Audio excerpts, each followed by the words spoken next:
All right, we are live in 3, 2, 1. You're listening to the Sexual Podcast.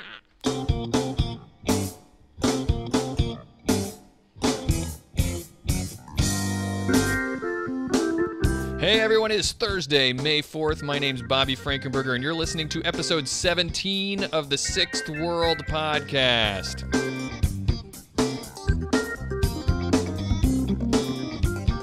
The executive producer for today's episode is James O'Neill. He's back, our executive producer. Thanks for supporting the show, James. And as always, I am joined by my co-host, Cassie Levitt. How's it going, Cassie, on this fine evening? Excellent. Thank you for asking. Of course. I always ask. I always care. Is Texas treating you well? Texas. I keep having nightmares about tornadoes. Twice this week I had nightmares about tornadoes because of the wind. I was in a tornado once. I wasn't in the tornado. Well, I was in a house and there was a tornado and a grain silo got totally stereotypical Twister the movie style got launched over the house. And, and it was pretty terrifying, but I'm here. I survived. Is everything bigger in Texas? Is that true? No, I don't know. Did I stump you? I'm gonna say yeah, sure. All right, perfect, because apropos of nothing, our guest today is one half of the husband and wife duo that makes up the Arcology Podcast, a Shadowrun community podcast. He's also the man behind the music of Prism Shard, and let's not forget, the GM of the Arcology Actual Play Podcast. Everybody loves it. Everybody loves him. Cliff Wright, a.k.a. Mr. Johnson. How's it going? I will never be lonely. Never be lonely? Well, it was a Counting Crows Mr. Jones song reference. You said everybody loves me, so never mind. Maybe a little bit too obscure. I love that song, but I didn't catch your reference. I apologize. Never be lonely. Yeah, I got you. Thank you for coming on the show with us. Okay, as usual, always after the show, we're going to do a little Q&A. The whole episode is Q&A today, but we tend to have more focused Q&A, so if you guys listening live have any questions specifically for Mr. Johnson here, then feel free to stick around after the show and the live listeners and send us questions that he can answer for us. But in the meantime, let's talk about, things. It's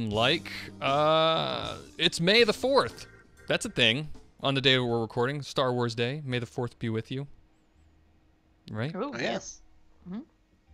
Also, Guardians of the Galaxy comes out tomorrow, or midnight releasings tonight. It's sweet. It's the times like Marvel decides to make all these great movies right when I have very young children. And it makes things difficult. Cassie, you disappeared. You're gone. Sorry, I'm back. Show tomorrow. She's coming back. Let it go. We're a podcast. Nobody listening is gonna know. Yeah, only the stream knows that everything went haywire. So I'll pretend that didn't happen. Star Wars Day. Everybody likes Star Wars, so I thought I'd mention that. Happy Star Wars Day. I've decided that I want a new intro for our show, but I'm too lazy to go about doing it. So, yeah, I don't really have anything more to say about the intro than that. I just wanted to do it. Maybe one of our awesome listeners can cobble together a new intro for me or something, and I'll use it. So yeah, but other than that, Fallout 4 has been. Let's talk about Fallout 4 survival mode. Okay, you guys play? Do either of you play Fallout 4? Nope. Not as much as Vox does.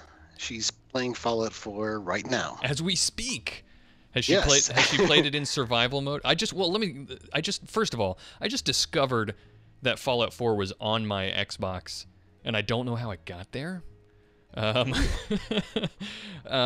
had it on the PC, and I played it back when it came out and whatnot, and then I I guess I saw it a while back, and I guess I thought maybe it was a demo or something, and I was just like, whatever, but it didn't say like demo like it sometimes does, like it didn't say like Fallout 4 demo. Gosh, I don't think that was in any of the games with gold that I can recall. But it doesn't matter anyway. I don't have my Xbox Live gold subscription anymore, so I wouldn't be able to. But no, I don't remember it being. I just have it. It's just there, and I don't know why. But anyway, so I try not to look gift horses in the mouth, and so I just have been playing it until somebody figures out that I shouldn't have this game. And I've been playing it in survival mode, and it is brutal. It is brutal. That's actually appealing. I think Fallout New Vegas had a survival mode after a couple patches. They did. It was really good. Ultimately, I consider Fallout New Vegas' survival mode to be the best gameplay of any of the Fallout games that I've played. Yeah, I haven't really played the really old ones. Cliff, you and I were actually briefly talking about this for a moment. I think last night. You said, or maybe it was the night before, but you said the thing you don't like about Fallout 4 is that there's no fast travel in survival mode, right? Yeah, that's the thing. It makes it so tedious. I get it why there isn't a fast travel, because you might encounter dangers along the way, and fast travel lets you skip those. But fast travel also lets you enjoy the game and not have to live every moment of your character's life. Yeah, I get what they're doing. They want you to make really hard survivalist decisions. Like, okay, I need to go over to this part of the wasteland, and let me plan this out. What am I going to need to bring with me? Carrying stuff is difficult, and blah blah blah blah blah. Yeah. There was a pretty sweet mod that I think would work pretty well with that, as long as it doesn't break the game in other ways, like a lot of the other mods seem to do. But there's one where, I forget what it's called, but you can find basically this ATV out there, and it's a place that has a bunch of tools and storage in it, and you can use up some nuclear materials in order to use it essentially to fast travel it to another location. Nice. So you could basically use that still at something of a cost while you're playing survival and still not feel like you're cheating. Interesting. I really love not using fast travel in like Skyrim, but I also had a horse and a mod that made it go faster. I don't know that I'd want to do it on foot. I'm all for hitting the fast forward buttons on the parts that I don't want to go through again. Sure. So another walk from gosh, I'm forgetting my places in Skyrim now.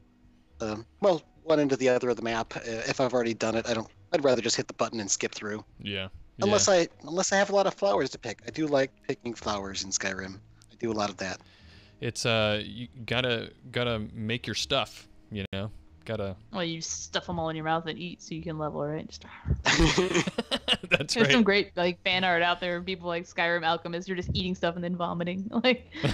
Level up. I found a mod that puts a book in game that just gives you buy it, and it gives you an alchemy point when you read it, and then it gives you a bunch of information to keep track of what does what.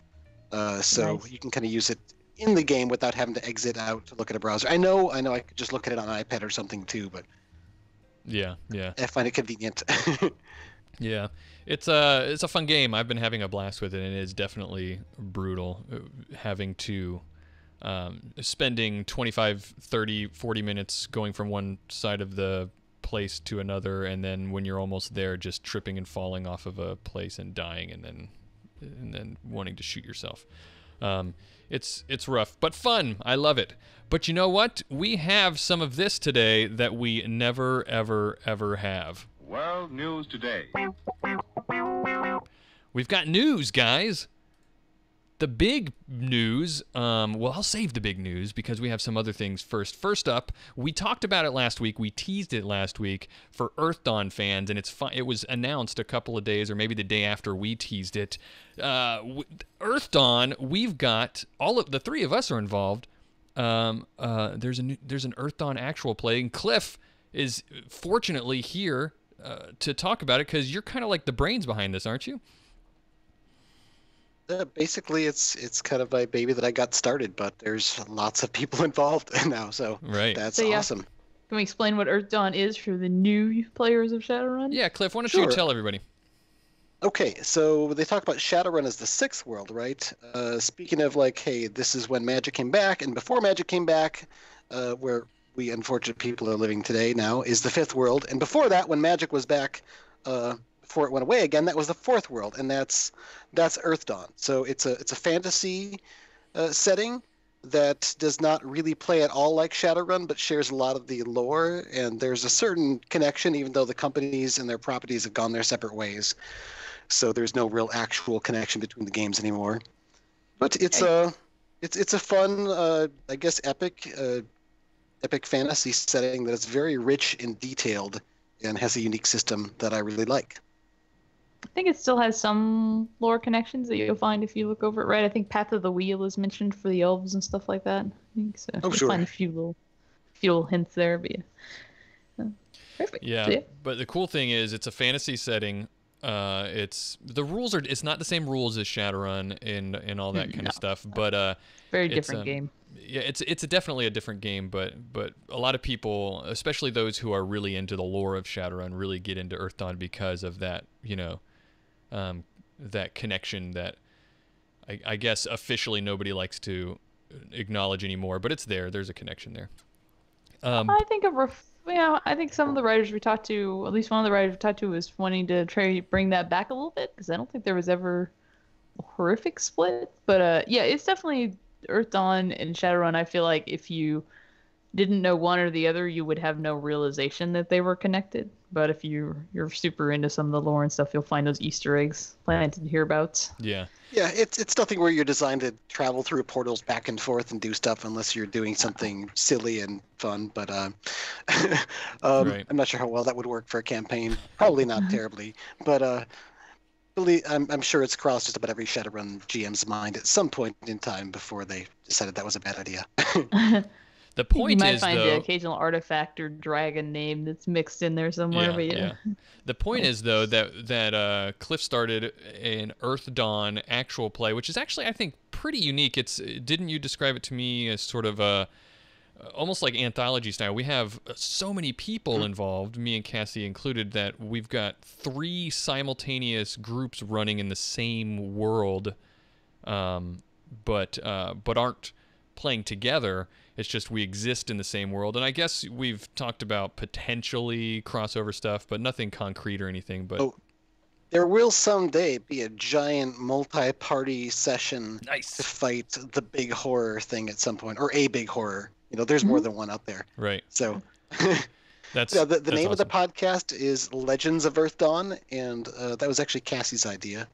I put the name out there to the Facebook group. Hey, what should we call it? And some people had some great ideas, but we liked Cassie's the best. Yeah. So Cliff is well, actually the 3 of us are in a play together as players in one of the groups. There are other people involved, like Opti, Gardamange, if you know Joel DePippa, he's been a guest on here before. Russell Zimmerman, who's also been a guest on here before, he's involved. There's other people who work on Earthdawn. 1 or 2 of them are involved as well, right? Well, Josh Harrison, who is the line editor of Earthdawn, so basically the guy who's in charge of the Earthdawn role-playing game, is playing with us. It's a big deal. Definitely a big deal. So that's really fun. We've already played a session, at least our group has, and the other ones have played a couple of sessions. We had a lot of fun. I'm playing. Go ahead. Sorry, go ahead. I was going to say, not only have we played some sessions, there has even been a player character death. Yeah. So really exciting. I won't say who stuff. or with what party, but yes, there Really has been a exciting player stuff. character death because Earthdawn. There is no burn edge to live option in Earthdawn. Yeah. Cassie plays an air pirate, right? Basically an air pirate. They're air raiders. But Raiders, it's essentially a pirate. I'm a big troll pirate. yeah. I like to think I'm sort of a Viking or a Klingon. It's awesome. I've got a dwarf illusionist. Actually, mine and Cliff's character are buddies. We con people together, so it's pretty fun. I'm very truthful in my dealings. Yes, We don't do anything dishonest. That would absolutely. When beneath is our the character. first episode release, or have we already done that? Our episodes are going to start releasing in May. Exactly when, I don't know for sure because I'm still working on stuff. So this I'm month doing some sometime. neat sound design and music for this, and I'm also ramping up the sound design stuff that I'm doing with the Arcology actual play that we're doing, and it's a lot of work. So I can't guarantee exactly when the Legends of Earthdawn podcast will drop, but they will be this month, and they will be relatively soon. That's awesome. Excellent. We will definitely be letting people know here that it's going on, and letting people know where they can find it. So remember, look for it, listen in, and you'll know about it. Next up is Origins. I want to talk about Origins because we finally had some meetings and found out about some things. So we were supposed to have a panel that we were going to, like a podcaster panel we were going to do at Origins. So what happened was, I worked with Origins. I contacted them late January. I've been working with them ever since. I did some research. I said, okay, it doesn't look like, based on the events they did last year, that they do anything like what we want to do. So let me contact the people in charge who run the events. Let me make sure that this is something we can do. So I emailed them, called back, and we actually had phone calls. We talked on the phone talking about what we wanted to do, and they were like, yeah, you guys could just fill it out. You'll be able to do it. And then they, after dealing with them back and forth for a couple of months, it was a couple of weeks ago, they got in touch with me and basically said, nah, you can't have it. You can't do it anymore. I don't know why, but that's a thing. So we decided, you know what, we're not going to give up on the idea of doing that. We want to do something for people. So we've decided, like guerrilla style, to seize the Catalyst game room at Origins on Friday night, June 15th, during Origins. Friday night, I guess they get done playing stuff at 10 p.m., so it'll be sometime after 10 p.m.-ish. We're going to be doing, if you're going to Origins, we're going to be doing a live episode of the Sixth World Podcast. We're going to have Cliff there. Opti's going to be on the show with us, and we're going to have Damien on the show with us, with me and Cassie, and we're going to be doing it live. I'm really going to try and set up some cameras and lights, and we're going to have like a whole video of the whole production. We're going to try to do it live on Twitch like we do normally, but Wi-Fi being what it is in big places like that, no guarantees. You might be getting the like robot version of the podcast if you're listening live, but it'll be out, an episode on the podcast. It's going to be a lot of fun. We have a big announcement that we're saving for that episode of the podcast, so we're really excited about that. And but it'll be an episode that we do from Origins. I'm pretty stoked about it, so wanted to let you guys know. Look for it, middle of June. Yeah, I can't believe that's barely over a month away now. Oh gosh, yeah. Whew. It's gonna be a blast. Forbidden Arcana is also out. It just came out this just a couple days ago, and that's a big thing too. Everybody's going crazy about it as usual. Some people being angry, some people being happy, but it's cool. It's an advanced magic book, another magic book with a lot of new magic-y options. So check that out. We're gonna do, our next episode is gonna be about Forbidden Arcana. I've got it downloaded. I just haven't started reading it yet. Have you guys started reading it yet? I've not. I did a lot of the browsing, but I've not actually sat down and start reading it. As my goal for next week to read it, so that I'll have the 2 weeks before our next episode. Yeah, I have not had the time to more than just kind of flip through a little bit. So I feel looking bad forward sometimes. to digging in and. Yeah, I feel bad sometimes because like our fans, the people like who listen to our stuff, I think they expect that because we have, Shadowrun podcasts and shows and whatnot, that we're going to be like on the ball, like we got this. But I know of some of the people that tune in who have read it at least one time and possibly more than once already, and I'm like, I just bought it like yesterday. The stuff I browsed through, we stayed up like 2 or 3 hours past our bedtime the first night it came out, browsing through it and talking about it. I haven't even done that.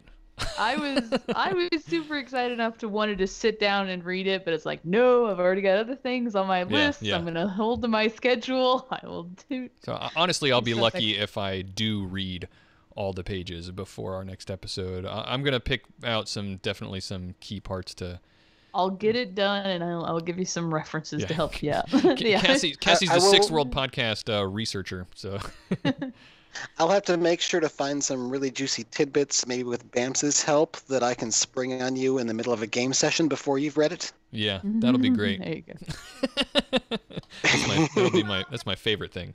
Just from what I've browsed over, there's some really neat stuff in that gives me. I'd really like to see like the next like 6th edition version of Street Grimoire get those sort of updates. Could be really cool. Yeah, I am excited about it. So next episode is going to be all about that. So let's get on with. Wait, one more thing. Do we want to talk about the other episode that we're working on for later? Are you talking? People were really excited about that. Well, we are going to do it. Okay, so yeah. So we are planning on doing an episode on the Sealy Court.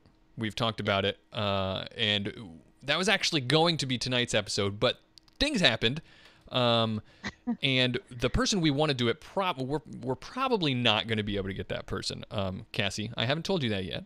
It's okay. You don't have to tell them that either. We're holding out for a special guest, which we may or may not get. But even if we don't, we'll find someone cool. Yes, we are going to have the only reason I'm bringing it up was because it was a massively like player requested or listener requested topic. So I pushed Bobby, and Bobby's like, "Yeah, let's do it." Yeah. So it's a topic that we haven't covered in the Arcology either, because the person that we wanted to bring in was difficult to get a hold of. Yeah. So hopefully, so we definitely have to do it now because we got to scoop the Arcology podcast on that. Go for it. And so yeah, Sealy Court, it's coming. So stay tuned. We'll keep you guys informed as usual. All right, now for this. Nope, not that. How about this? There we go. What was that? That was just some random bumper. I don't know. I think that means the main topic is coming. You'd think after like 9 months or 8 months I would know these. Yeah, so that's the one. That's the one that tells us that we're moving on to the main topic. Well, actually, that was because we don't have a Q&A. Well, we have all Q&A. So Q&A and the main topic are the same thing on this episode, is what I'm trying to say. Because this is the questions episode, where we just decided to get a bunch of questions from people and just spend the whole episode answering people's questions. So. Just like every episode, if you have questions that you want to send us, you can do that on our website. We have a form that's sixthworldpodcast.com. You can also email us at theshow@sixthworldpodcast.com.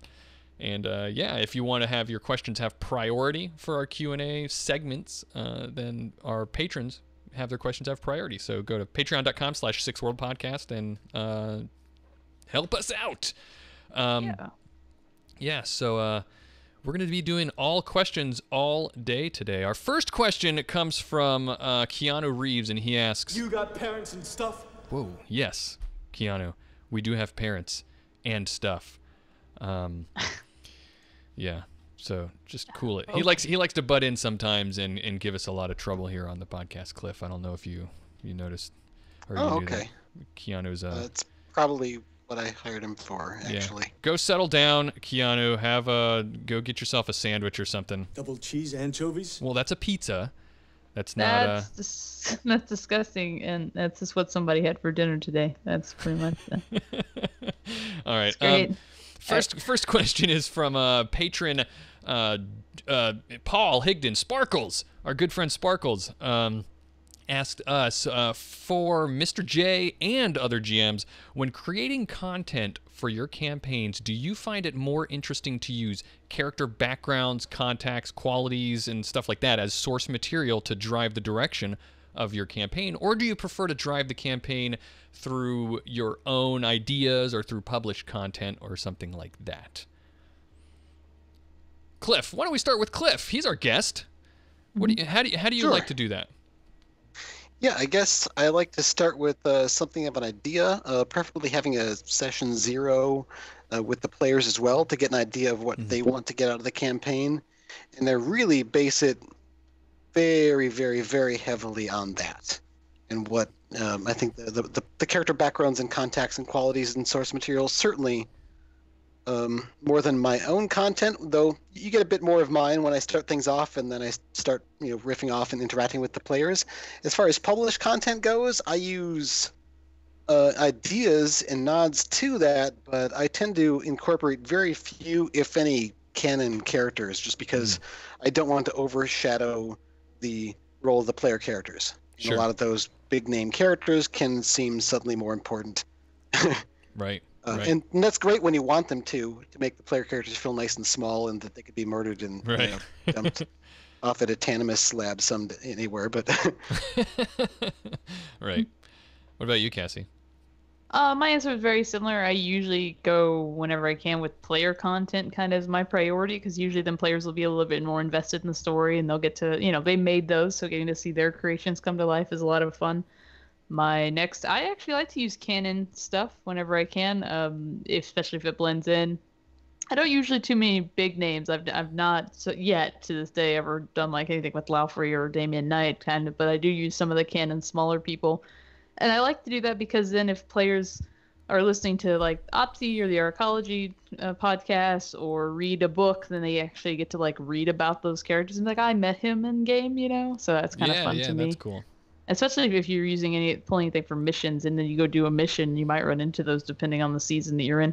And then lastly, my own content, but I find that I run too much into like the IKEA effect if I try to put in too much of my own content. What do you mean by the IKEA effect?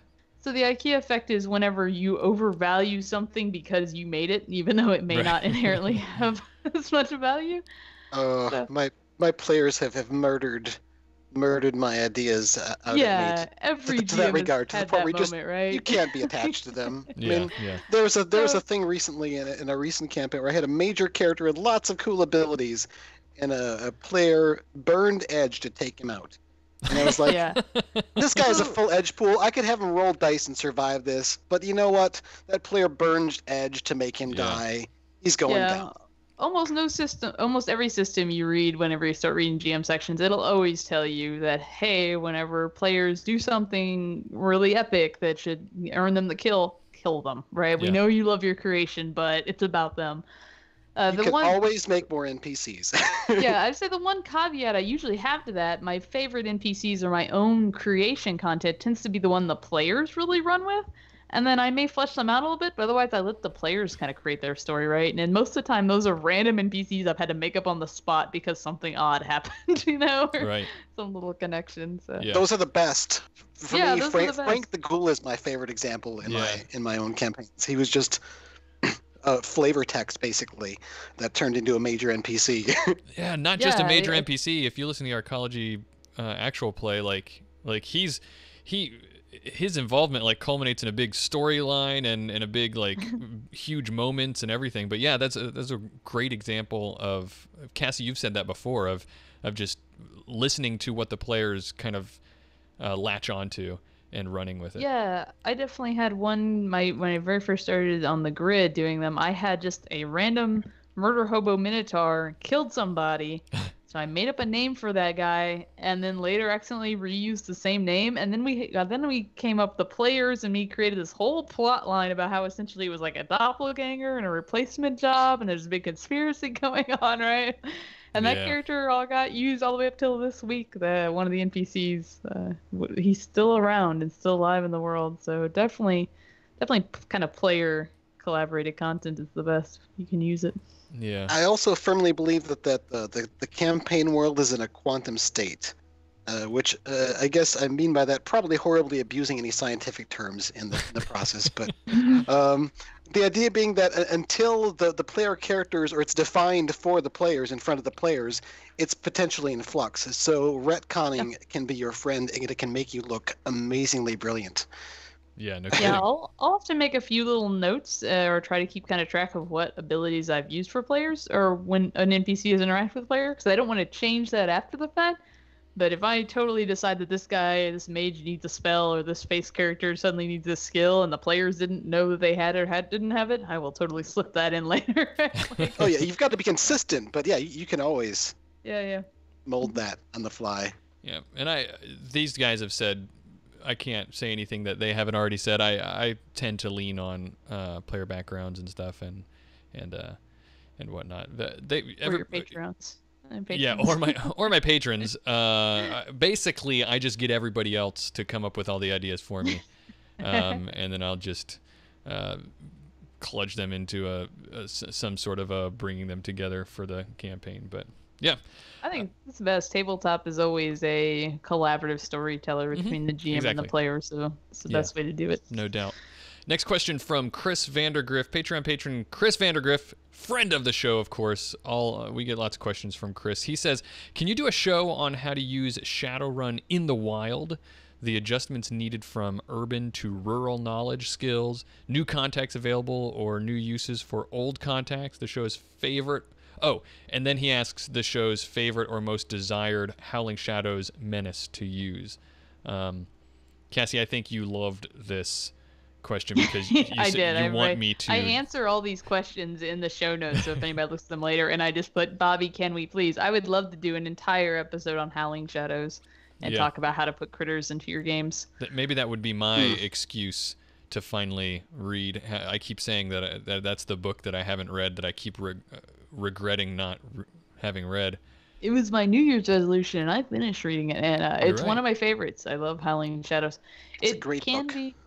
Yeah, so a lot of people didn't kind of like it when it first came out, but I pointed out the real point of Howling Shadows that it has versus like Running Wild or some of the older books or Paracritters was that Howling Shadows gives you plot hooks on how to take those critters and actually put them into your game. So it doesn't just feel like a weird, suddenly we have to go kill these, right? Because the Johnson wants it done. They have very good tie-ins for like a reason why your character may encounter them. And I've done everything from, we've talked about the aquacology and taser squids and dolphins to I have sank a boat using those giant whales, and there were sea lions who jumped on the boat and would grab people and pull them into the water. Oh my gosh. As well as, just birds or the mites, the little mites. I love any low lifestyle character or squatter character, seeing if they get bitten by those little mites that are in there, the paracritter mites.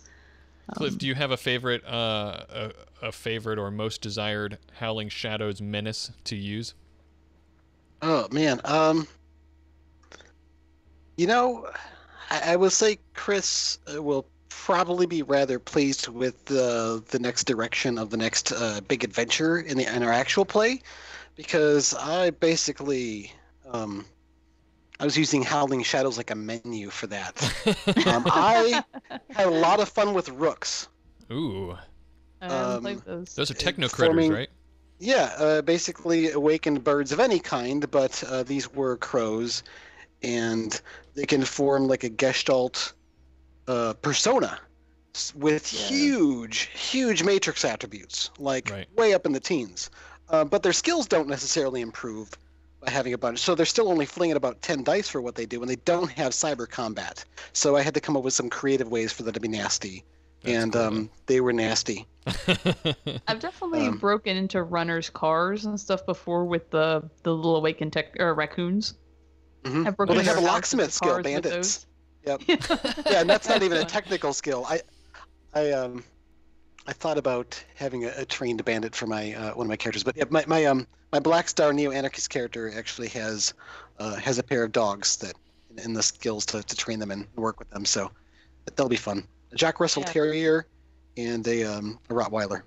Yeah, there's definitely a lot of spirits and stuff in there too. So when we talked to the Sealy Court episode, there's all those kind of things too that I haven't got to really touch on yet, but they're a lot of fun. But yeah, there's Howling Shadows is fantastic. It's a great book. I love it. Apparently.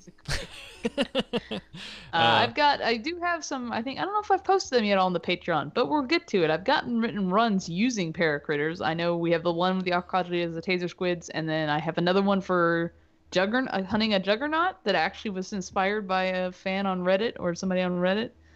I don't know if I've posted that yet, but it will be coming. Is that the one that Garde-Manger sent people on? Or am I thinking of something else? No, Garde-Manger wasn't. It was a runner named Dead Horse. He posted it in the Sixth World subreddit, and I took it and actually wrote a run with it based on all of the information that him and the other people who posted like in character gave me. So you encounter you go try to kill this juggernaut, you encounter like eco-terrorists along the way, and you have to try to deal with all of this as well, trying to deal with stuff. Right. Yeah, we'll get it out there. Right. So next question from another patron, Keith King. This is a long one. I'm going to skip over some of it, but he says, starts saying, seeing as how I am now bloody famous. He said he's Australian. I thought about reading this in an Australian accent, but I didn't want to accidentally turn anybody off from the show. So seeing as how I'm now famous for getting a mention on the podcast, because we answered his question before, I thought I'd try again. He says some nice things about me and Cassie, and thank you very much for being so nice to us. I know you're not reading it off, so I'm just going to put my hand up here to accept his virtual high five. Yeah, he did say he did give Cliff a virtual high five. So he said so onto his question. It's kind of a follow-up question from one that we answered on, or a topic that we discussed on matrix perception. He says, talk about Fallout again? No, follow up. He says, I'm sorry, I'll stop. When you search for hidden icons, the unopposed matrix perception test, and you get at least one success, do you A, get a list of hidden icons like searching for Wi-Fi on your phone, so you effectively know how many hidden icons there are, or B, just get knowledge that there are hidden icons? Then he says, that's basically the crux of the question, and so yeah, he's a little more into it as far as finding the icon when you know a feature and stuff like that. So the preface says, I will warn you, keep that by the book. It would be an extremely slow and tedious process. Yeah. So it's something you definitely want to make work within your game to probably speed things up. But your answer is yes. You get with one hit with matrix session, you essentially get that list of hidden icons, and then per core, you would technically need to start randomly picking them and matrix perceptioning each of them to then ask questions and get information. But I don't even think you get a list of icons. I think technically the rules state that if with the successful matrix perception, you just know that there are hidden icons. Am I wrong about that? As you'd like to see, however you'd like to see it. I wrote the response I wrote was based on reading the book today. I tend to agree with Cassie on this one, that you get a list of some kind. Yeah, I mean, I tend to picture it. If you have AR, you would actually maybe like see these icons floating around vaguely where they're physically located. Yeah, exactly. So you may see, but here's the other thing to keep in mind too. Technically, if you're in a normal city, not like out in the middle of nowhere, there would be potentially thousands or millions of these icons because you run door locks and light fixtures and cameras. You run everything hidden so it doesn't clutter the matrix, right? Which then makes it seem insane that you would pick one and just start going down a list. If you wanted to roll it all out, nobody wants to do that. So often what I've seen most GMs do on a table is if you know one feature, which will usually be something like, I'm looking for something like an attack rating, I'm looking for a persona, I'm looking for a device, and normally form fits function, and you can start filtering those out, especially if you're not in a what do they call it? When you're not trying to when you're not like in combat or something, right? Action economy is not important. You could start trying to put up all those filters and just kind of hand wave a lot of that if somebody's got good matrix perception. If you're in an actual combat situation and it's really important, or the opposition is using wrapper, then it may start becoming important to start looking at each of those one at a time, because you need to do a matrix perception on something that has wrapper in order to see past wrapper. It's the only way to do it, really. So. Here's the thing, by rules as written with this, somebody could have like 100 1 million apiece stealth tags. Yeah, in fact, at all times, running silent, and that would override. Yeah, in the chat room, Saragon 931 says, I keep 8,001 stealth tags in my pocket. Yeah, somebody, that was the first thing Throwback Art Decker on the Complex Action Actual Play mentioned, was like, well, I'll just have a drawer full of stealth tags in every lobby of every court building and so on. So it becomes a little tedious. But if you're doing like an entire Matrix run with all Matrix characters and you're on a grid and you're looking for someone specific and a group of hidden personas, then maybe it would make sense because you're in a combat turn, action economy matters, and you're fighting whatever. Yeah, you could see it, but definitely want to keep things moving. But I did in the show notes, if you look them up later, in core, that is how you do it. Right, yeah. The way I would do it is that certain things they'd give off a certain, I think, matrix imprint just based on how much data they have. So a stealth tag is going to have a lot smaller footprint than, say, a comlink. You might be able to. So this is pure just me house ruling it and making me think about it and make it work for me. So by all means, don't try to take this as canon at all. But I figure like stealth tags would look like stealth tags. Something that would be like a hub of a pan would look like a hub of a pan. Devices, you might not be able to tell what's a smart link versus a hairdryer without then randomly picking, but you could at least tell which are the devices, I think, that are slave to the comlink maybe. Yeah, there's definitely the rule of form fit function. As long as they're not using wrapper, you should be be able to start getting an idea very quickly of what is what. One of the house rules I tend to use is that if a Matrix character is in AR and has line of sight to a device, then it's much easier for them to find it because they can kind of they can see it like physically there. Here's another nasty trick though. Run Wrapper and make all of your devices look like stealth tags, and then carry a bunch of stealth tags. And then carry a bunch of stealth tags, yeah. Then it still works as the like nasty dirty trick. The one rule that is at the bottom of that Matrix questions chart is that if you know a feature, they're easier to find. So I think that's how a lot of GMs will kind of waive some of that, in that I'm looking for personas, I'm looking for a stealth tag, and I'm using form fits function, and I'm buying the hits on a Matrix perception to see those things. Which any competent decker should be able to do. So I kind of feel like this is one of those things in Shadowrun that you kind of have to take a little bit away from rules as written just to make it work, however you decide to do it. Yeah, make work. Otherwise, you would have an entire session where the decker's just rolling Matrix perception looking. Yeah. It'd be really boring quickly. Yeah, here's a bunch of dice. Here's a piece of paper. Keep track of what your dice rolls are and come back to me in a couple of hours. Yeah. Yeah. Next question is from. We have a lot of questions, so I'm gonna move us through some of them. Next question is from Facebook, Victor Brueggemann. It says, "Does daylight savings time still exist in the Sixth World?" God, I hope not. I don't know actually. I think it does in some places, and in others it's just more complicated because you have more countries, and then you have corporations with their extraterritoriality with their own versions.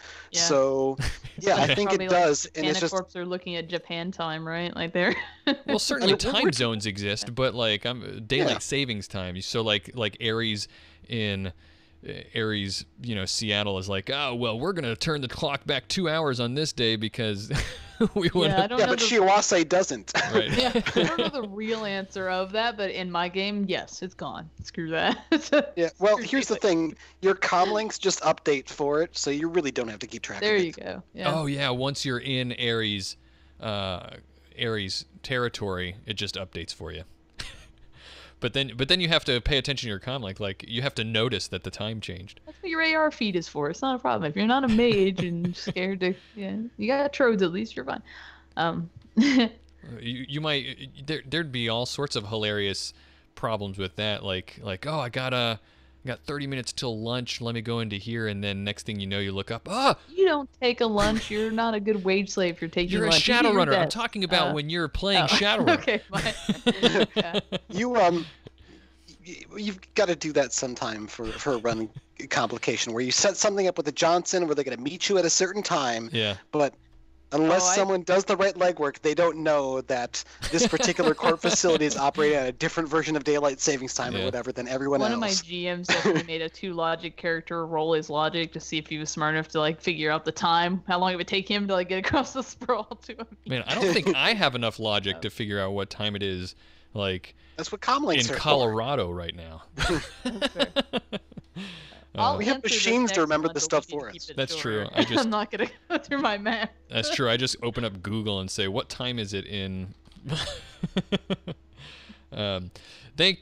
Next question. We have to answer this one because Cassie put what looks like 8 hours of research into this, and I'm hoping she's not going to read this. If you want the analysis, you got to look at the show notes because I broke it down by math and numbers. Yeah, the question is very simple, but Cassie's going to, trust me, Cassie went and put a lot of thought into this. The question is, which is more viable, spellcasting or banishing on high force spirits? So first we have to decide, we're just to answer this question, not considering any other factors, we're assuming that your banishing and spellcasting dice pools are equal. Right, all things being equal, I think that's fair, yeah. Yeah, and you're facing the spirit alone, right? Because otherwise you've got a whole lot of other factors, and I don't have time to go into every scenario you can think of. So just you and a spirit. I mostly did this with a Force 10 and Force 8. But essentially what it boils down to is that banishing is more viable than spellcasting. For summoned and free spirits, it is not more efficient for bound spirits, though. Right. And it has to do with the drain, dice pools that you're facing. I didn't really consider drain, because either way, so one of the risks you might have more with banishing, especially a high force spirit, is more likely to be physical, and it is probably going to be higher. but that depends too all on spells and what you're using. There's too many variables to really look at that. Rain is such a huge more factor in banishing and spellcasting. So the other big thing that you're looking at is banishing. It tends to be facing higher dice pools than direct spells, but lower threshold. And essentially what I looked at for thresholds were like physical and stun tracks, right? Because if you're doing, assuming you're throwing combat spells, I didn't even look at other spells because you're getting a whole other dice pools and too many other things. And then indirect spells would be your best choice if you can hit, but this high force spirit is always going to have the edge on you for hitting unless you're smacking down or something, because it's going to roll more dice than you do by a lot usually. So, right. I mean, like I said, there's lots of scenarios, lots of different ways, especially if you're in the more common case going to be fighting with street Sams who can also hit it, then probably spellcasting is going to be better, especially because you can kind of share damage. But just you facing a high force spirit, banishing is better or more viable with summon and free spirits, and spellcasting is more viable with bound spirits. But that's if you don't care what happens to you at the end of the banishing, right? Because like I said, that's here's my counter to this. You often don't know what force spirit it is, and you often don't have the time to sense it before it's going to make you or your party members go squish. So if you don't know what force it is, you don't know what kind of dice pool or whether you're going to be resisting stun or physical. Next, you also don't necessarily know if it's bound, unless you do. If it's bound and there's a powerful NPC that you're facing that then throws edge to reroll their misses on their dice pool against you, and it's higher in your physical, you can easily just be killed outright trying to banish a spirit. Well, there's a lot of ifs, ands, or factors. It's impossible. There's too many unknowns. Account for everything, it'd be near impossible. Purely going by numbers, which is all I did my analysis on, and the situation that Mage gave us. My advice: area effect, indirect combat spells. They can't dodge. You get your 3 hits to put it there. Every hit adds to the damage. You will hit the spirit. Are dodged. Not area effect ones. Yeah, they are. No, we're gonna. But anyway, not rules as written. Not live on the podcast are we gonna debate about this one, because this is a deep hole that I've been diving down ever since we released that combat spells episode of GM Screen. Yeah, do you enjoy that? I told you that was gonna cause problems, but rules per core, that's what it says. Right. But like I said, well, I'm interested in hearing the basis to this, because I would love to allow defense tests on area effect combat spells. Well, okay. Yeah, go for it. So the GM screen note is in there, and I think we put out the GM screen already for that, so it's there. Okay. Well, the quick and dirty of it is that there is something, I don't remember exactly the specifics, but there is some language in the book that talks about having defense or something. I don't remember. Cassie has more specifics. So I'll throw it down really quickly. You do get a defense test, and your counterspelling will add to that whenever a mage does counterspelling to bonus. It is based off of what 5th edition core says, as well as the example, which specifically uses AoE combat spells, and they do get a dodge test in that example. And then it's pretty much copied and pasted from 4th edition. So if you go read 4th edition, it's better language to there, but it's the same mechanics. The counter argument, though, is that it was a copy and paste error that was addressed by someone in the errata threads on the official forums, and they said that it was errata that you don't get defense tests. But it hasn't been updated in the book. I'm just telling you what's in the book. Yeah. So technically, it's not. It's technically the language in the books, like Cassie says that you do get to dodge, but my tendency to think is that it was a mistake, and it makes it inconsistent with other AoE effects in the game. So, but we're not going to. I guess I One more thing I'll throw out this. I recently read in a thread where someone was talking about, well, why is there this -2 defense pool modifier in there if you don't actually get defense tests on area effect things? And the response was, oh, that's meant to be removed because you don't get defense tests on area effect spells. So I'm not sure who said that, so I don't know how reliable that is. But Yeah. I'll toss that hand grenade in the mix. And they definitely have running for your life, and they mentioned that area effect spells can be used on it just like grenades. So it's in there like that in run and gun. But after I think 8 hours, me and my team spent on this, we ruled it like Assassin Core and did it accordingly. But yeah. Sounds good. Sorry for derailing things so much. It's a sticky point that lots of people debate about, and Cassie and I have on many occasions, or on more than one occasion, said that we will have to agree to disagree, because I think that it is. She thinks that it is, and I think that it isn't. So I still think. Here's what started all this, and I'll give it to you, Bobby, to do the homework later. Is tell me where counterspelling dice falls in if it's not dodgeable. That I do remember. I applied to damage resistance.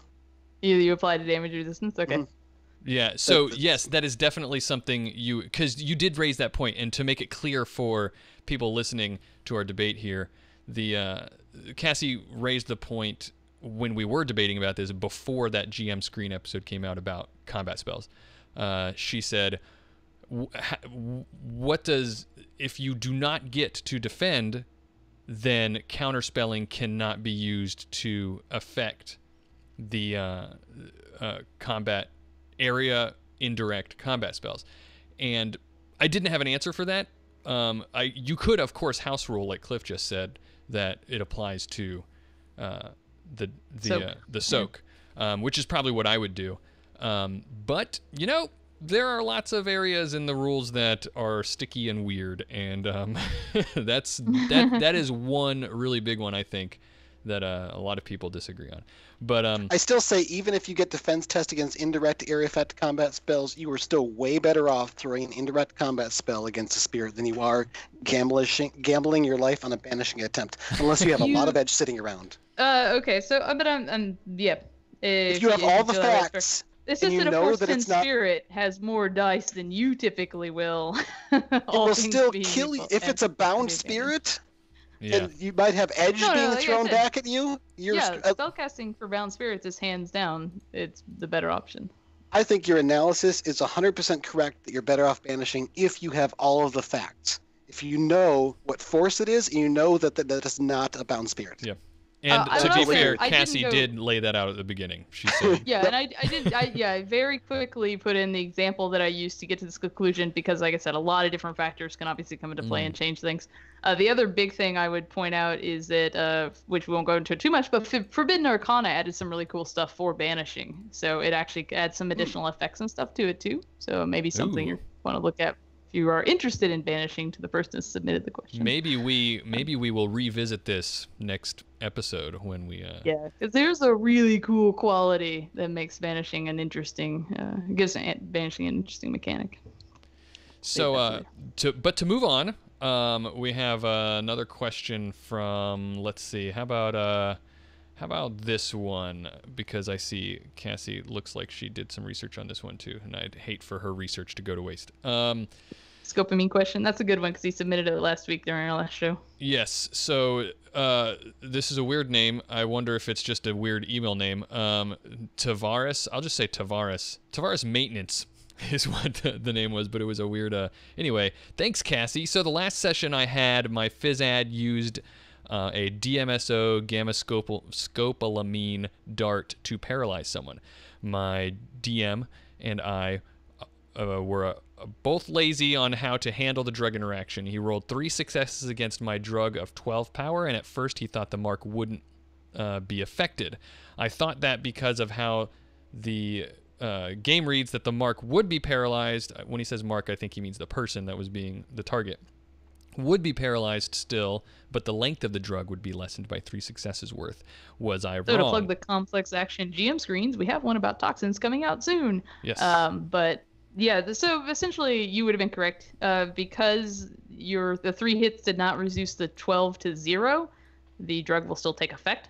I think it'd be reasonable for the GM to say that if he got some hits, it may not take the full kind of hour that it normally does. Since he resisted a little bit. Mm-hmm. But generally, he's gonna be paralyzed for about an hour. Then after that hour is when the truth serum effect kicks in. His willpower will drop to 3 to a minimum of 1. And then that's what makes him kind of less resistance to a lot of social skills, which uses willpower as part of the defense, and then like intimidation, and also spells like mind probe and stuff like that. So. Yeah. Yeah, just heads up. Novicoke's crash effect also works great as a intimidation drug. I didn't even think about giving people Novicoke. I did that to a player character recently, but it's in an actual play episode that hasn't dropped yet. So. Yeah, essentially the point of that the whole rule was if toxins aren't dropped to 0, they take effect. What their effects are may depend based on what the hits you get, but. Yeah, if there's damage based on the effect, the damage is based on the power. So of course. The remaining power. It does get reduced by that, but whatever other effects like disorientation, nausea, or paralysis, you're gonna have to deal with it, most likely. Yeah. J-Rex asks us a question. I like this one. He says, you mentioned you're a beer snob. Which do you prefer, draft, can, or bottle? I have to start by saying I don't believe I ever said I was a beer snob. I don't know why I would have said that. I think he's directing that to me. Maybe I am a beer snob. Because I'm drinking a Bud Light right now. Oh my God! Why would you do that to yourself? Well, because it's cheap and I love beer. No, that is not beer. Okay, it does not qualify as beer. It is some sort of god-awful, bad-tasting, over-carbonated water. Good. I'm glad that you're on the show for this question, Cliff, because my thoughts on it are that. Still love you, Bob. My thoughts are that it's not right or fair to be a beer snob, because it's the everyman drink. It's like supposed to be the it's a nice cheap drink that you sit down and bond with people over. And how can you do that if you're being snobbish about beer, Cliff? How can you do that? I guess I'm technically not a beer snob. It's just that I will not. Never mind. I'm picky, okay? I guess I'm not really honestly horrified about you drinking a Bud Light. Right. Just playing that up a bit. You can drink whatever beer you want, and that's fine. Yeah. I might think that you are, maybe reducing some of your potential life enjoyment by spending your time and taste buds on such an awful product. But, as long as you're not trying to make me drink it, that's okay. And even if you're being polite and offering me a beer, I will drink the Bud Light if you hand it to me. But okay, well, left to my own devices, I will not choose anything unless my threshold is like lining Kugels. It's like. Then that's fair. You're not a beer snob then. You're a beer. You're maybe a beer geek or a beer. You have particular tastes, and that's fine. I'm picky about beer. Yeah. Beer snob is easier to say, I guess, but it does have the certain connotations that I look down my nose at people who have other opinions about beer than me. Right, and that you're prefer Scotch. Right, that you're wearing a fancy cardigan kind of draped over your shoulders and tied and swishing it in like a glass with a stem, and smelling it in public and telling people about your aged, IPA or whatever that you haven't opened yet. And speaking of IPAs that I have opened, I've got, I don't know if it shows up here. Can you see the? I can see that it is an interesting. There's a man on a horse. Okay, so there's a cat with a red headband that is holding a golden desert eagle, riding on a fire-breathing unicorn in front of a pixel rainbow. That is amazing. It's called Fantasy Factory, out of Madison, Wisconsin. It's an IPA. It is not terribly good. It is also not terrible, but it is not terribly good. But I bought it because the label was interesting. And the kind of beer drinker I am, I love all kinds of beer, and I definitely will indulge sometimes and get some nicer or fancier or whatever you want to call it, more interesting, unique flavors or whatnot. But I'm the kind of guy who just I'm just always like, I'll drink what he's drinking. That looks cool. That looks interesting. But around the house, I need to have like stock of something so I can quickly and easily drink a beer while I'm grilling or doing the podcast or something. I actually broke a rule, you Cassie. have to have a beer when you're grilling. Yeah, I broke a rule that I made with Cassie because of this question. I told Cassie I wouldn't drink a beer while we were podcasting anymore because it makes me belch all the time. But just for J-Rex, I broke the rule just for this episode. So, but I do prefer draft, to answer your question. I guess I would prefer bottled or canned to draft because I've had some rather inconsistent experiences at bars ordering a beer that I thought was amazing and tasted way different and not terribly pleasant. Yeah. Maybe it was toward the end of the keg or something, but if you're getting out of a can or a bottle, you can always pour it into a glass if you want. You know it's going to be good. I kind of like the excitement of the draft. I would just be like, what do you guys got on tap? Oh, there is that. Yeah. What do you got? Yeah, the thing is, if I go to a bar, I'm going to order what's on tap unless all they have is garbage. Sure. And, yeah. Although, you know, there is something special about... There's something visceral and something about the experience of having like a 6-pack ring of beers and just like pulling one off, and I like that. It's fun. What about you, Cassie? I don't drink beer. Ugh. No? Not beer at all? Nah, it's disgusting. All right, well, what is your drink of choice then? I've been Or you drinking just a not lot of drink Moscow alcohol? Mules lately. Moscow It's a Mules? Moscow Mule. Moscow Mules and mojitos. I know what a What's a mojito Moscow is. Mule? Oh, a Moscow Mule is ginger beer, and I don't make the drinks. I have a significant other who does that. You just He's said you don't influenced by drink beer. Gardemanger's blog. It's ginger beer and delicious. That's what it is. So I guess ginger beer is the only beer. There I you drink. go. And a That is Moscow your Mule. beer that you're drinking then. Yeah, if you've never had one, definitely order a Moscow Mule. We'll get one at Origins. You Sounds had good. around. Every time I saw at Gen Con, every time I saw you, you were holding a glass of wine, I think. I do. I am a big wino. That's usually My wife- There you- we go. Vodka and ginger beer. Thank you. I think I've also had one, a Mexican Mule, which was made with tequila. Yeah. It was very good. You and my wife will get along well then. She loves wine. She likes Excellent. she drinks plenty of wine. I do like wine. Next question is from... Got to answer a question from Ken Miller, because Ken is Kenji, right? Again, Yep. Ken asks, here's a question. This is a shout out to my favorite punching bag. This is a topical question and also totally not flaming any fires at all. Here's a question. Why is it that when Catalyst drops new material on the market, people race to buy it, then flame it on the forums, but still use it? Happens every time. Welcome to the internet. Yeah. No, I did write a good reason in there, just like a funny antidote. But Yeah. Go ahead, Cassie.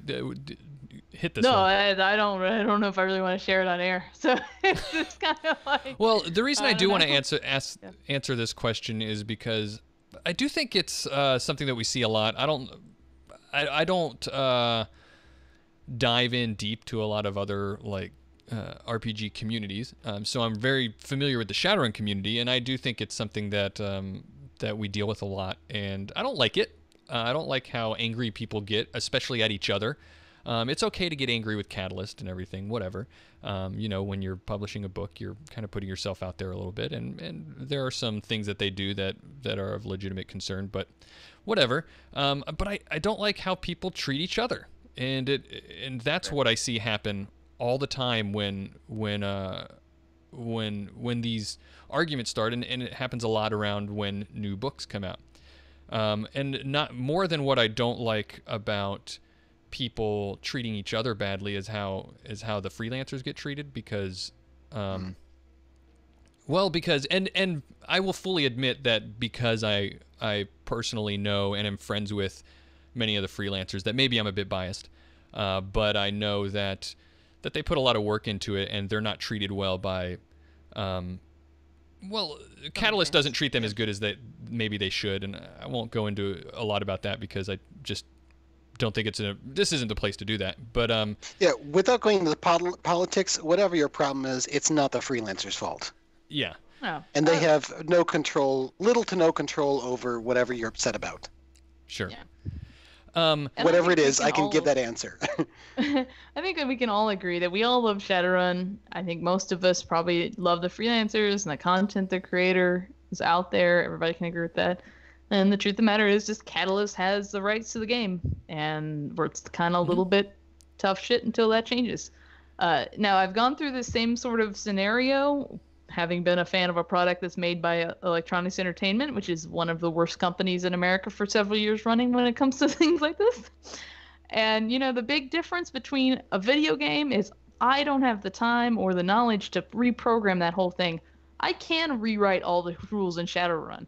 So it's a little frustrating for me to see people complain too much about the content created in Shadowrun. Like, homebrew it. If you don't like it, change it. You can rewrite the rules. Right? And Cassie, whereas I do agree with you, I don't like to make that argument only because it sounds a little bit too much of a like, well, if you don't like it, then get out kind of. I know that's not what you're saying, but no. But well, I mean, it's fair to have that kind of that opinion. That's why I don't play any games by Electronic Arts anymore. At least not by them directly, because I got sick of the company and the crap that they kept putting out. Yeah. And they destroyed a franchise that I loved. So I mean, I definitely don't want to say go that route, but and I think that despite all the complaining and sometimes the grumpy opinions to freelancers and stuff, I think that Catalyst sometimes listens and some things do change when it comes up. I don't think they're completely on deaf ears all the time, but Jason Hurry's very accessible. Yeah, he is. You gotta get a hold of him. It's not hard. He will gladly talk to you about your concern over Twitter or email. I think he'd prefer a more private conversation, but I've seen him very politely and intelligently and respectively engage fans in various social media platforms. That said, there are plenty of legitimate concerns that fans do have about the game. Just remember that you're talking and dealing with people, and Wheaton's Law, and be excellent to each other and party on, dudes. Yeah. And to step back for a second and in somewhat of a defense of the people who get ragey about stuff, certainly probably some of that is just people being people on the internet. But a lot of it really, I think, is people love the game and they get really upset when it doesn't go the way that they think it should go. People, it's just a feature of being a human being, is that we tend to think that the way that we think something should be is the right way for it to be. And that's just people, okay? And when you see something wrong with the game, that confirms your bias of this is the way things should be and it's not going that way, then you kind of latch onto that. And I understand that position. But that's fair, but anyone who's working a corp job, you should start learning the phrase, don't come to your boss with a problem unless you have a solution, right? Well, so if you really want, talk to Jason, offer an alternative, show him something like this could be something to use in the future, write some rules and throw them out there like Bamps does, and if they become really popular, maybe they'll help incorporate some of those changes. And that's another thing is that, and this gets said all the time on the Reddit, and we've said it before, that it's fine to have problems with the game, and it's fine to even be really upset about it, but you have to do it. Don't just froth and scream and spittle all over the place, because nobody's going to listen to you. Like you're much more likely to be a voice that's heard by Catalyst if you're calm and reasonable and not just raging on the internet, get your face off the keyboard, stop rolling it around, and type something coherent and make an argument and say something respectful, and people are going to listen a lot more to that. So just be excellent to each other. I think that's a really nice, pithy way to put it. I've been thinking a lot more about this. What's called, I don't know if I called it this or if it's generally called this or something, but I've always called it the principle of charity, which is that when you're talking with people and people are talking with you, and you're discussing things with another person, it's really easy to get offended and get upset about things that happen and things that people do. The principle of charity is basically just whenever someone is doing that and you feel that rage coming up, or you're trying to, and it's open to interpretation, just do your best to interpret other people as charitably as possible. And not only are you probably going to avoid a lot of heartburn that way, but you're when you do have a legitimate problem and it does come to argument, you're going to be on a lot firmer ground if you've already attempted to be charitable to their position. You know what I mean? So there's there's often like no one's going out there and just making this book with errors and just calling it good. I think people would, if they would get involved with more and meet more of the people at Origin and stuff like that and talk to a lot of the freelancers on a conversation, I think you would realize that Catalyst, despite what we feel like is a big company who's publishing this thing we love, is a smaller group of people than you probably realize really working on the product. You know? It's really tiny. It's incredibly tiny organization that relies very heavily on freelancers for almost everything they do. Yeah. Yeah, it's yeah. I mean, we could talk all day about this, I guess, but we're going to be beating a dead horse. It's just the pith. Like I said, the nice pithy way to say it is like Cliff did. Just be excellent to each other. Just be nice. You know. Can we answer that? Not just nice, excellent. Yeah. Excellent. That's the whole point. Excellent to each other. Oh, that was another one from Ken. Never mind. Who else we got? Well, you know what? We're gonna have to, I think, answer. We gotta save some of these for the other shows, right? We'll answer these. Yeah, that's what I was gonna say. We're hitting up against a long time here. We probably need to wrap it up. I think one or two of these, especially the ones that were directed at Cliff, I want to answer some after we adjourn here for the after party, I think is what we've started calling it. Also, for those of you still in chat room, well, you know what? Since we're wrapping up here, let me officially have us wrapping up here by doing this. Yeah. Okay. So yeah, we're approaching the end of the episode here, and we got lots of really good questions. We definitely are going to save some of these for future episodes. So if your question didn't get answered, I think we'll get to it. There's some really good ones that we didn't get to, and that I really do want to answer. So if you're in the chat room and you have questions that you want Cliff to answer, put them in there. Cassie will, of course, do what she always does and pull them out. There are a couple, one or two at least, that were sent to us ahead of time that we'll ask Cliff. Patrons will get to, if you're not live, if you're at home listening and you're a patron, you'll get to hear this on the Patreon feed. But yeah, so anyway, thanks, Cliff, for coming and answering all these questions for us. I love, despite it sounding like I might not have been, I loved our little combat spell aside there. It's fun to debate about. I really enjoy debating about rules and minutiae and stuff like that. So yeah, I'm gonna have to take another look at that one. I can't say that it's right. I can just tell you what's there. I definitely could see people wanting to house rule or change that one with some of the current mechanics. Yeah, like I said, I always feel like my argument is always that doing it the way that Cassie says to do it, that you can dodge, makes it inconsistent with stuff. But you know what?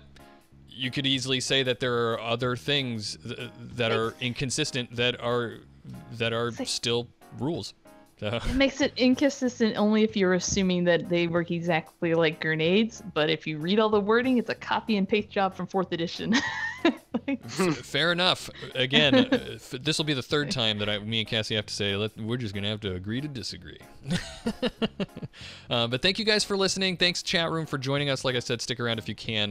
We're going to talk about some more stuff. Next episode we're going to be doing is going to be about Forbidden Arcana, the new book that came out. We're going to have Opti on the show to talk to us about that. So looking forward to having him back. Yeah, and Cliff is on the show for the second time. Thanks. Welcome back to the show, Cliff. I should have said that. Yeah, thanks for having me back. Yeah. So we always have our guests plug something before they go. Would you plug anything that you'd like? Go, Cliff, go. All right, Legends of Earthdawn, an Earthdawn actual play podcast with 3 different parties exploring bar save. It's going to be a lot of fun, and it will be coming out sometime this month, so keep an eye out for social media posts about it. If you're following the Arcology or Complex Action or Six World podcast, you'll probably see some news about it. Yes, definitely. Also, of course, even if he's not going to plug it himself, check out Cliff's other podcast, the Arcology Podcast. Excellent podcast. So, love it. Cassie? Thank you.